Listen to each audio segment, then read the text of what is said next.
আমার এই ভিডিও যখন দেখবেন তখন বাংলাদেশের রাজনীতি অনেক আগায় গেছে, অনেক কিছু ঘটে গেছে।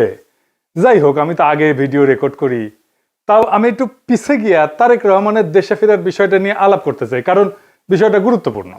তারেক রহমান তো দেশে ফিরেছেন, বিএনপি খুশি, তার সাথে বেশি খুশি ইন্ডিয়া। আমি মেনে মেনে করছি না। ইন্ডিয়া টুডে একটা বিশাল ফিচার ছাপিছে, দেখেন কেন তারেক রহমানের দেশে ফিরা ইন্ডিয়ার জন্য খুশির খবর। তারাই লিখেছে, Khaleda জিয়া's son in Bangladesh after 17 years. Why it's good news for India? কেন এটা ইন্ডিয়ার জন্য ভালো খবর, সুসংবাদ। ওরে বাবা, কি খুশি ইন্ডিয়া। কিন্তু তারেক রহমানের দেশে ফিরে নিয়ে কি কি বার্তা আপনি পেলেন, সেটা আমরা মোটামুটি তিনটা দিক থেকে বিচার করব। এক নাম্বার, উনি কেমনে ফিরলেন, উনার ফেরার ঘটনায় কে কি রোল প্লে করলো। দুই নাম্বার হইতেছে উনি কি বললেন, কেমনে বললেন। তিন নাম্বার হইতেছে উনার ফেরার ঘটনা নিয়ে গণমানুষের মধ্যে কি প্রতিক্রিয়া, এবং বাঙ্গু এলিট এস্টাবলিশমেন্ট এবং আওয়ামী লীগের মধ্যে কি প্রতিক্রিয়া। এই তিনটা দিক থেকে দেখলে আপনি বুঝতে পারবেন তারেক রহমানের দেশে ফেরাটা বাংলাদেশের জন্য কি মিন করে, এটার অর্থটা কি। তার আগে ওই পায়েসের উপরে যেমন কিসমিস থাকে না, উনকার দুটা কিসমিস দিয়ে দিই পায়েসের উপরে।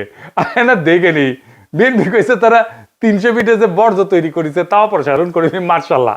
এই যে দেখেন, তারপরে ছবিও দিছে আগে এবং পরে, ওরে বাবা। তারপরে বিএনপির পাঁচাচাটা এডিটর সাহেব, পাঁচাচাটা কওয়া যাবি না, হ্যাঁ সে কি আপনি চান না আমি মুখ খারাপ করি? আচ্ছা তাইলে ধরি পাঁচাটা হয়েছে, তবে হোগা চাটাটা কিন্তু খারাপ না। যাই হোক, আপনি পছন্দ করলেন না, আপনার একটা কথা রাখা লাগে। তো পাও চাটার একটা ছবি দেবেন না, তাই বলে ভালো হয়েছে, ভালো হয়েছে না? তো জুতার সাইজ কলে ভালো, মাশাআল্লাহ, অনেকে সেট পারবি, জায়গা আছে অনেক সামনে, ইনকে করে। তো তারেক রহমানের ইনকে একটা জুতা কিনে দিয়ে বিএনপি কইছে পরিষ্কার করিছে, আর 15 লোক কইতেছে আম্বা। ওরা ওই একই কথা। গণসংবর্ধনার পর 300 ফিট সড়কের বর্জ্য অপসারণ করলো ঢাকা উত্তর বিএনপি। তো আসেন না বিএনপির, ওটা তো ছবি দেখলেন, স্টিল ছবি, একটা ভিডিও দেখেন, বিএনপির কর্মীরা পরিষ্কার করছে, ভালো লাগবে না? দেখেন 26 তারিখ সকালে 300 ফিট এলাকায় গিয়ে দেখা যায় জমে থাকা ময়লার স্তূপ পরিষ্কার করছেন ঢাকা উত্তর সিটি কর্পোরেশনের পরিচ্ছন্নতা কর্মীরা। বিএনপির অফিসিয়াল পেজ থেকে দাবি করা হয়েছে ময়লা পরিষ্কার করছে, সমস্ত ময়লা পরিষ্কার করছে বিএনপি, কিন্তু আসলে না, কথাটি মিথ্যা। পুরো অংশের অধিকাংশ অর্থাৎ 90% বর্জ্য ময়লা পরিষ্কার করেছে ঢাকা উত্তর সিটি কর্পোরেশন। দেখেছেন কারা করিচ্ছে পরিষ্কার? 148 টন বর্জ্য পরিষ্কার করছে সিটি কর্পোরেশন। কেমন ধাপ্পা দেয় দেখেন। একটা জিনিস দেখবেন, আর একটা কিসমিস, পায়েসের উপরে কিসমিস, পায়েসের উপরে একটা কিসমিস দেওয়ার ছবি দেখার, এটা মিষ্টি দেখে এটা মনটা ভালো হবি। একটা জিনিস দেখেন, মিটিং শুরুর আগে স্টেজের সামনে বোতল ছুঁড়া T20 খেলিচ্ছে, দেখেছেন? কেউ থামাইতে পারতেছে না, পারলে নেতাদের মারে। বড় দল হয়ে করবে কি ওরা? নিজের দলে তো কোনো শৃঙ্খলা নাই, রাষ্ট্র চালাইবে, মিটিং সামলাইতে পারে না, তা আবার নিজের দলের মিটিং, তার নিজের দলের কর্মী তাদের। তো যাই হোক, আলোচনায় আসি। প্রথম পয়েন্ট, তারেক রহমান ফেরার ঘটনায় কে কি রোল প্লে করলো। তারেক রহমানের মূল সিকিউরিটি দিল কে, বলেন তো? কে দিল? এটাই হইতেছে কে কি রোল প্লে করলো। এটা একটা বিশাল বার্তা আছে বলে। সেনাবাহিনী, কোন স্পেশাল ফোর্স না, র্যাব না, পুলিশ না, এসএসএফ না, পুরা দস্তর সেনাবাহিনী। এই জায়গাটা খেয়াল করবেন। স্বরাষ্ট্র মন্ত্রণালয়ের নিরাপত্তা ব্রিফিং আপনি পাবেন সব জায়গায়, কয়া হয়েছে এটা সিভিল ফোর্স করবে, কোথাও সেনাবাহিনী মোতায়েন করা হবে বলা হয়নি। এটার দায়িত্ব ছিল ডিএমপির। দেখেন ডিএমপির ব্রিফিং দেখেন, 2000 পুলিশ সদস্য মোতায়েন থাকার কথা ছিল। পুলিশ দেখেছেন অল্প কিছু দেখতে পারেন, দেখেন নাই, মূলত চারিদিকে ঝাঁকে ঝাঁকে আর্মি। দেখেন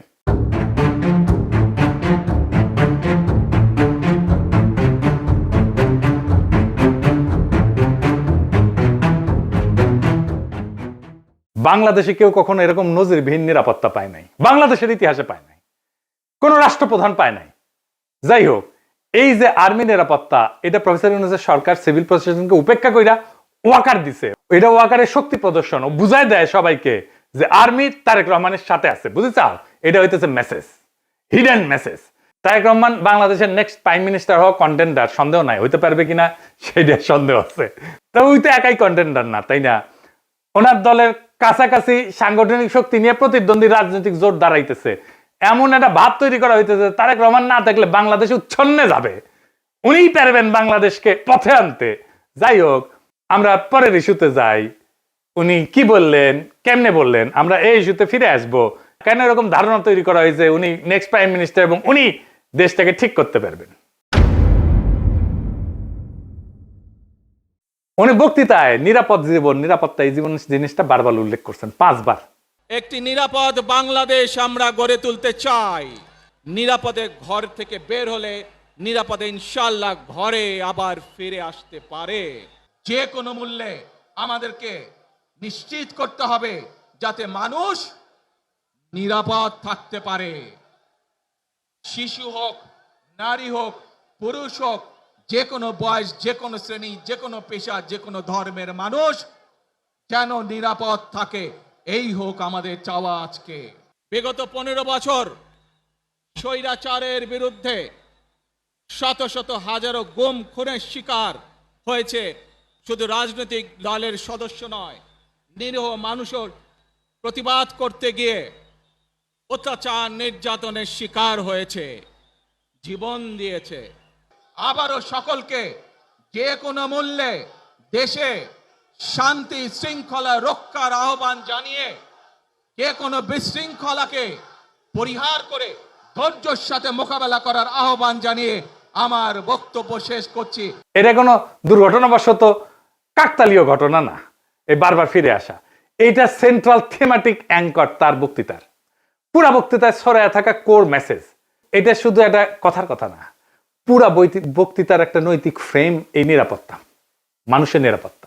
ভাষণের প্রধান নরমাটিভ ক্লেম মানুষ যেন নিরাপদ থাকে। নরমাটিভ ক্লেম কারে কয় জানেন তো? জানেন অবশ্যই, তাও কই আর কি। নরমাটিভ ক্লেম বলতে বোঝায় এমন একটা বক্তব্য যে যা কি হওয়া উচিত, কি করা উচিত, বা কোনটা নৈতিকভাবে সঠিক বা ভুল, এই প্রশ্নগুলোর উত্তর দেয়। এটা কোনো বাস্তব বর্ণনা না, এটা মূল্যবোধ, নৈতিকতা এবং আদর্শ নিয়ে কথা বলে। নরমাটিভ ক্লেম সবসময় এরকম হওয়া উচিত টাইপের দাবি, এবং এই নরমাটিভ ক্লেমের বৈশিষ্ট্য সত্য মিথ্যা দিয়ে যাচাই করা যায় না। এটা নৈতিক, রাজনৈতিক বা সামাজিক মূল্যবোধ প্রকাশ করে। এইগুলো নীতি নির্ধারণে ব্যবহার করা হয়। এই শব্দটা উচিত, দরকার, ন্যায়সঙ্গত, অন্যায়, ভালো, মন্দ, এগুলো হইতেছে নরমাটিভ ক্লেম। যেমন ধরেন, আমি যদি বলি রাষ্ট্রের দায়িত্ব নাগরিকদের নিরাপত্তা নিশ্চিত করা, এটা নরমাটিভ ক্লেম, বুঝলাও? তারপরে ধরেন গুম খুনের বিচার হওয়া উচিত, এটা নরমাটিভ ক্লেম। সব মানুষের সমান অধিকার থাকা দরকার, এটা নরমাটিভ ক্লেম। কি হওয়া উচিত এটা বলতেছে। আবার দেখেন, এই নিরাপত্তা ইস্যুটাই আওয়ামী লেসপেন্সার নবনীতা কথাটাকে দইরা পারলে তারেক রহমান জিন্দাবাদ দেওয়া সিক্কুর দেওয়া ওঠে। দেখে যাও এত আরাম পেয়েছে কেন এই কথায়, পার বাকশালীরা কেন ফাল পারিচ্ছে জানেন? পরে আসিচ্ছি, সব একসাথে নিয়ে এইটা যখন এপিসোড যখন শেষ করবো তখন এটার উত্তরটা পাবেন। এই নিরাপত্তা কথাটা কেন নবনীতার এত পছন্দ, আওয়ামী লীগের এত পছন্দ, সেটা একটু বুঝে দেখে আসেন। এই নিরাপত্তা কথাটাই নবনীতার নেত্রীরা বাঁচাবে, আওয়ামী পান্ডাদের বাঁচাবে। এই নিরাপত্তা কথাটাই আর্মির দুর্বৃত্ত জেনারেলদের বাঁচাবে। উনি গুমের কথা বলছেন, কিন্তু কে করছে, কারা করছে সেটা বলেন নাই। তাদের বিচারের কথা বলেন নাই, 2024-এর শহীদের কথা বলেন নাই, এমনকি আবু সাইদ মুগ্ধর কথা বলেন নাই। উনি নিরাপত্তা সবার উপরে রাখছেন, শহীদদের উপরে রাখছেন। উনি হাসিনাকে ফ্যাসিস্ট পর্যন্ত বলেন নাই, স্বৈরাচার বলছেন।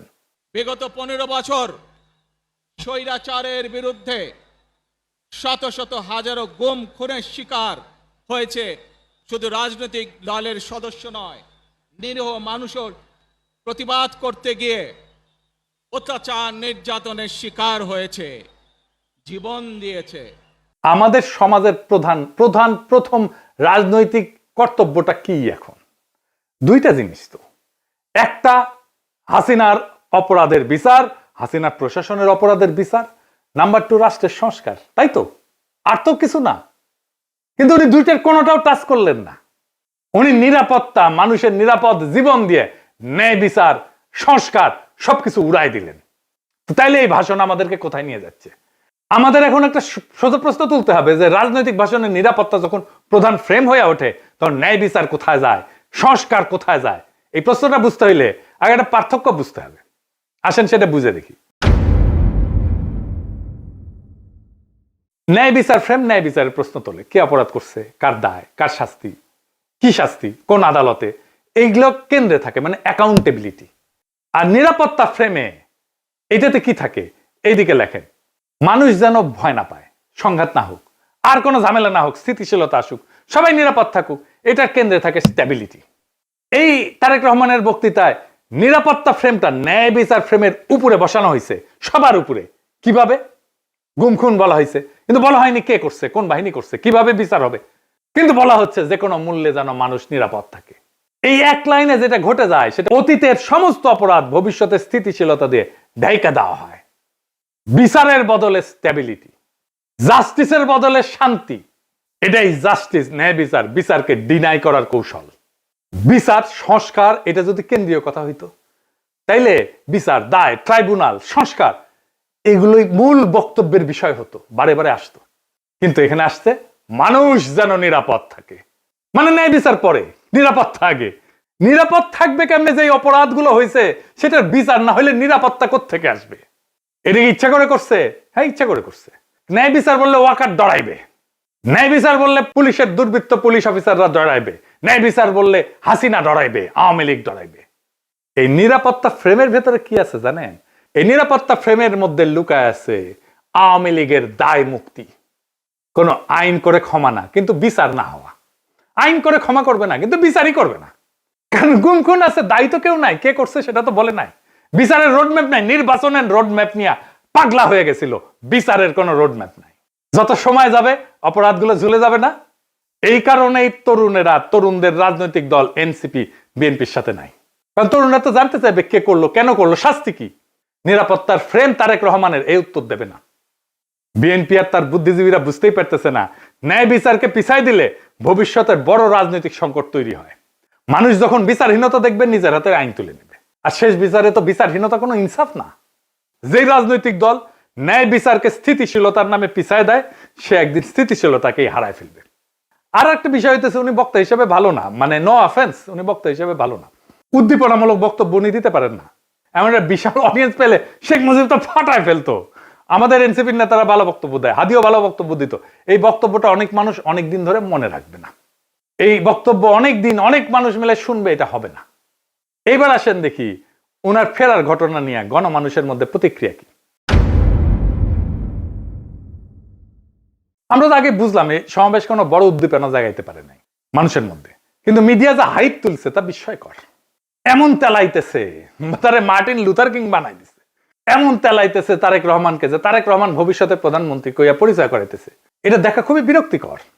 মিডিয়া হাইপ তুলছিল 2004 সালে ভারতীয় লোকসভা নির্বাচনে, ইন্ডিয়া শাইনিং কইয়া বিজেপি নির্বাচনে নামছিল, গোহারা হারিছে। হিলারি ক্লিন্টনকেও মিডিয়া একদম হাইপ তুলছিল 2016 সালে, গোহারা হারছে ট্রাম্পের কাছে। ব্রেক্সিটেও প্রেডিকশন ছিল ব্রিটেন ইউরোপিয়ান ইউনিয়নে থাকবে, থাকে না। এটা মিডিয়ার প্রেডিকশন ছিল। মিডিয়া ফ্রেম করতেছে তারেক রহমানকে ভবিষ্যতে প্রাইম মিনিস্টার হিসেবে, এটা হবে বিএনপির জন্য ডিজাস্টার। ঐতিহাসিকভাবে প্রমাণিত যে জনগণ মিডিয়ার ভুল বা বায়াস প্রেডিকশনকে কেবল ভুল হিসাবে পাঠ করে না, তারা এটাকে ম্যানিপুলেশনের চেষ্টা হিসেবে বোঝে।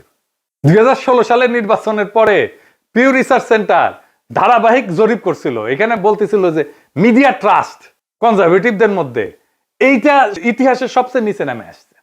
মিডিয়ার ট্রাস্ট, মিডিয়ার বিশ্বাস। এবং অনেক তথ্যদাতা সরাসরি বলছে যে মিডিয়া আমাদেরকে বলার চেষ্টা করছে যেটা হবে, এবং তারা ভুল বলছে। এটাকে এজেন্ডা সেটিং হিসেবে মানুষ দেখে, মিডিয়া কভারেজ হিসেবে দেখে না। ফুকুয়েটারে বলছিল যখন জ্ঞান বর্ণনা না করে মিডিয়া নির্দেশ দিতে চায় জনগণকে, তখন তা ক্ষমতায় রূপ নেয়। তারা তারেক রহমানের ক্ষমতা তৈরি করতেছে, মিডিয়া ক্ষমতা, ভার্চুয়াল ক্ষমতা তৈরি করতেছে। আর হান্না আন্ড্রেড বলছিল যে এমন ক্ষমতা জনগণ নীরবে সহ্য করে না, সে প্রত্যাখ্যান করে। তাই বহু নির্বাচনে আমরা দেখি জনগণ ব্যালট ব্যবহার করে কেবল কোন প্রার্থীর বিরুদ্ধে না, ভবিষ্যতে আগেই লিখে রাখা মিডিয়া ন্যারেটিভের বিরুদ্ধে প্রতিশোধ নেয়। বাংলাদেশের জনগণ এই যে তারেক রহমান আগামীর প্রধানমন্ত্রী, এই মিডিয়া ন্যারেটিভের বিরুদ্ধে প্রতিশোধ নেবে, লিখে রাখতে পারেন আজকের কথা। তারপরে ধরেন পাবলিকের যা হয়রানি হয়েছে দেখেন একটু। দেখেন কি পরিমাণ লোক এয়ারপোর্ট থেকে সবাই লাগেজ মাথায় করে কিন্তু বের হচ্ছে। দেখেন, আপনারা দেখলে অবাক হয়ে যাবেন যে শত শত না হাজার হাজার লোক আটকে পড়েছিল, যারা প্রবাস থেকে বাংলাদেশে আজকে আসছে বা কালকে রাত্রে যারা আসছে বের হয়ে যেতে পারছে, আজকে যারা আসছে সহজে কিন্তু সকালবেলা বের হতে পারে নাই। এখন তারেক রহমান সাহেব বের হয়ে গেছে, সবাইকে বের হওয়ার ব্যবস্থা করছে এবং সবাই বের হয়ে যাচ্ছে। আর একটা হয়রানি দেখেন পাবলিক কি করছে।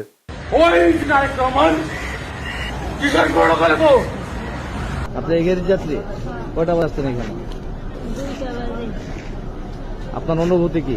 মানে এই যে 2টা বাজে আসছেন, এখন 6টা বাজে। খারাপ লাগছে, মনে হচ্ছে লোকটারে পায়ে জুতা দিতে পারতাম। খুবই কান্না পাচ্ছে, খুবই কি বলবো, ভাষায় প্রকাশ করতে পারতেছি না। একদিকে তো অসুস্থ লোক আসছিলকে দেশের বাড়ি চিকিৎসা করার জন্য, তারপরে এই পরিস্থিতি, দুঃখ লাগতেছে যে আমরা আইছি বাইরে থেকে, আজকে শখ করে একটা গাড়ি নিয়ে আসছে আর এই গাড়ি আমার এয়ারপোর্টের মধ্যে ঢুকতে দিল না। আমি এইভাবে ঠেলিয়ে ঠেলে নিতেছি, এতে তো আমার কাছে ওইটাই মনে হয় যে আমরা মনে হয় যে অপরাধী করছি। তারেক রহমানকে যে বাংলাদেশের ত্রাতা হিসেবে দেখানো হইতেছে, বাঙ্গু সুশীলদের শিরোমণি মতিউর রহমান কইছে যে দেশে রাজনৈতিক শূন্যতা চলতেছে, তারেক রহমান আরো আগে আসলে ভালো হইতো, মানে এই শূন্যতা কাটতো। শুনেন, আমি ব্যক্তিগতভাবে এটা মনে করি যে দেশে একটা রাজনৈতিক শূন্যতা রয়েছে, চলছে, এটা একটা বিপজ্জনক। আমি সবসময় ভাবতাম বা এখনও মনে করি যে বিএনপির ভারপ্রাপ্ত চেয়ারম্যানের আর একটু আগে, বেশ একটু আগে যদি আসতে পারতেন, তাহলে এক্ষেত্রে হয়তো বিএনপি এবং দেশের মধ্যে একটা ভালো সুবিধাজনক অবস্থা তৈরি হতে পারত। তাকে বাংলাদেশের রাজনীতিতে অপরিহার্য প্রতীকে পরিণত করা হয়েছে। তারেক রহমানের রাজনৈতিক শক্তি যেদিন থেকে তারেক রহমানকে রাজনীতিতে অপরিহার্য প্রতীকে পরিণত করা হয়েছে, তারেক রহমানের রাজনৈতিক শক্তি সেদিনই শূন্য হয়ে গেছে। তারেক রহমানকে ছাড়া বিপ্লব হইল না একটা, ওনাকে ছাড়া তো, ওনাকে ছাড়া দেশ বাঁচবে না, রাষ্ট্র বাঁচবে না, এটা একটা কথা। জনগণের কোনো এজেন্সি নাই, যে নেতাকে অপরিহার্য বানানো হয় সে আর কোনো রাজনৈতিক অ্যাক্টর থাকে না, সে পরিণত হয় একটা স্থির মূর্তিতে যাকে সবাই রক্ষা করে কিন্তু কেউ চালাইতে চায় না। কারণ রাজনৈতিক অ্যাক্টর হওয়ার মানে হইল সিদ্ধান্ত নেওয়া, আর অপরিহার্য হওয়ার মানে হইল সিদ্ধান্ত এড়ায় যাওয়া। সিদ্ধান্ত মানেই ঝুঁকি, আর ঝুঁকি মানেই প্রতীকের ক্ষয়। তাই সেই নেতার চারপাশে এমন এক সুরক্ষা বলয় তৈরি করা হয় যেখানে প্রত্যেকটা সম্ভাব্য সিদ্ধান্ত আগে আটকায় যায়। সে কথা বলে সাবধানে, নড়ে অনুমতি নিয়া, কার্যত উন্নতের সিদ্ধান্তের বাহক হইয়া ওঠে। আর সে ব্যর্থতার দায় নিতে পারে না, কারণ দায় নেওয়া মানেই তো মানুষের কাতারে নামায় না, সেই প্রতীক ভেঙে যাওয়া, যে অপরিহার্য ফ্রেম তৈরি করা হয়েছে, এই ন্যারেটিভ ভেঙে যায়। ফলে রাজনীতি ব্যক্তির হাত ধরে আগায় না, ওই ব্যক্তিকে ঘিরে জমে থাকে, জমাট হইয়া থাকে।